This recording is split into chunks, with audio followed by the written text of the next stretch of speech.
Hi, it's me again. Hope you're all doing okay. Sorry I've been gone for so long. To be perfectly honest with you, I'm not in the best health. The reason this episode is titled Bleach is because in my first Texas episode, I mentioned that my biological mother made me wash everything outside with bleach all of my childhood. This is because she claimed to have chemical sensitivities, as I previously mentioned as well. Bleach, as you well know, is one of the most caustic chemicals out there. She did not have chemical sensitivities. Before I go into what this lie was concocted to do, I just want to say, usually I try to include solutions. The solutions to this one are a little more convoluted. I will offer what someone reminds me all the time. Sometimes talking about the problem is talking about a solution. How do you stop bad things from happening, right? First, you have to know what happened. So here I am. This lie about bleach taking away chemicals had a secondary effect of bleach gets rid of DNA evidence. That's why everything had to be washed with bleach. Pause to remind everyone my memories are fragmented because I was being drugged. But the fragments are not. Anyway, it's sad how many people that there are in the world that invent so many creative ways to abuse people, especially their kids. It's also such a shame that no one really talks about Stockholm Syndrome in the context of severe child abuse, because Stockholm Syndrome is never more present than in such cases. Back to Bleach. Her lying about having chemical sensitivities was not just limited to bleach. Her lie was that everything was toxic, right? So that meant that when I would go into a store, that we would have to take precautions against contamination, as she would say. I would have to wear a scarf on my head, plastic. If she could find plastic that was non-toxic enough, I would have to put plastic on my head. I would have to wear a set of clothes over my clothes, and plastic gloves on my hands, either plastic food service or mostly hospital gloves. And she would have me wear this 3M mask, like the kind that we all used for COVID. She would wear one too. She wore these masks before it was fashionable, so to speak. In fact, this entire getup I'm describing, she made me wear it because that's what she was wearing. So why this, well, the gloves meant no fingerprints. The mask meant our faces were obscured. The scarf on the head meant no hair follicles. Yeah, because she was doing something really, really bad. It was the perfect lie for every kind of abuse imaginable. I wasn't allowed to have books because books were too toxic. I mean, that's not how it started out. For a while, they were putting on a show that I was being homeschooled. They would have me sit in one of the 3 trailers, the one that was full of refrigerators that I wasn't allowed to go into. They would have me sit there with a book. And that all came to an end when I started writing in a way that they couldn't understand. That system of writing that I have, that you've seen me do in videos, that's a perfected version of something that I used to do when I was a teenager, because I was trying to write things down to remember certain things, trying to figure out certain things that were happening that I was being told weren't happening. More on my system of writing at a later date. Back to Bleach and the various other methods. She also claimed to have EMF sensitivity. That's electromagnetic frequency sensitivity.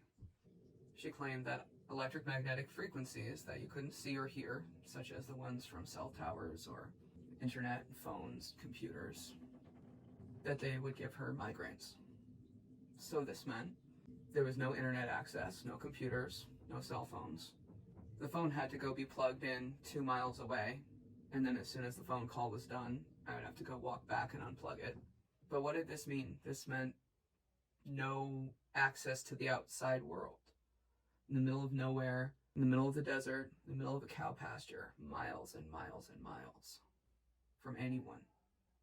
While I know chemical sensitivities is a real thing, but I'd like to pause here to just say that I'm not here to have a discussion about the validity of these conditions. I'm just here to talk about the fact that sometimes people say that they have these conditions in order to isolate and abuse people and get away with doing really bad things.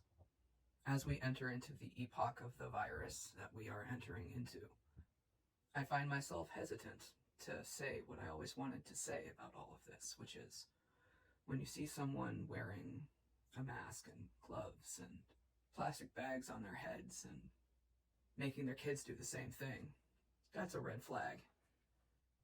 They're doing something they don't want to get caught doing, and they're probably doing something bad to their kid. But I don't know if I can say that now that we're entering into the epoch of the virus. Solutions are muddied, as I said at the beginning of this video. I guess all I'm saying is just be aware. Sometimes people, really bad people, use this to get away with murder. And definitely don't point and laugh and stare and mock the kid being made to wear saran wrap on their head and plastic gloves on their hands and, clothes that don't fit over clothes that don't fit and then a mask they can't breathe in. Yeah, definitely don't point and stare and call them freaks. And maybe don't look at kids with ambiguous secondary sex characteristics and go, it's Pat. Or is it a boy or is it a girl? What is it? Or how about we just not make fun of anyone for any reason? Is that too much to ask? The sad thing is I'm not even talking about kids. I'm talking about adults.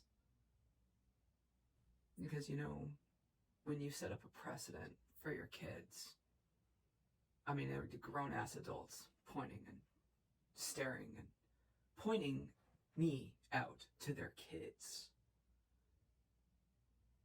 What this sets up, it's not just that it's emotionally hurtful, which it is, sure, but this has a much deadlier side effect when you teach your kids that some people are other, that some people are freaks, that some people can be made fun of, and some people can have, sand kicked in their face.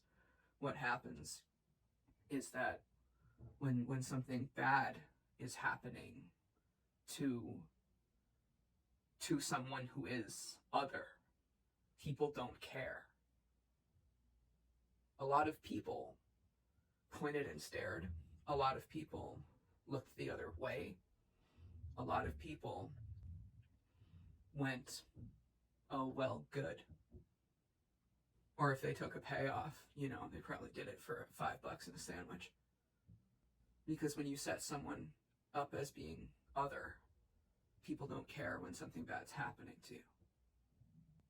See, bullying is killing people for a secondary reason that I'd like to see get talked about a whole lot more. I'd like to leave you all with my opinion, which no one asked for. This isn't a culture of bullying. This is a culture of xenophobia. Xenophobia is defined as the fear of that which is different or abnormal.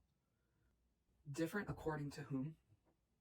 Abnormal in comparison to what? I know I said this before, but who defined normal? And why? Well, I can only speculate, because I know the effect that being defined as a freak had on me. Very bad people were able to do very bad things to me and make money off of it. And what do they say? When you're trying to figure something out, right? Follow the money. Who defined normal? Who defined freak? The people who enjoy hurting people, that want to have someone that they can get away with hurting.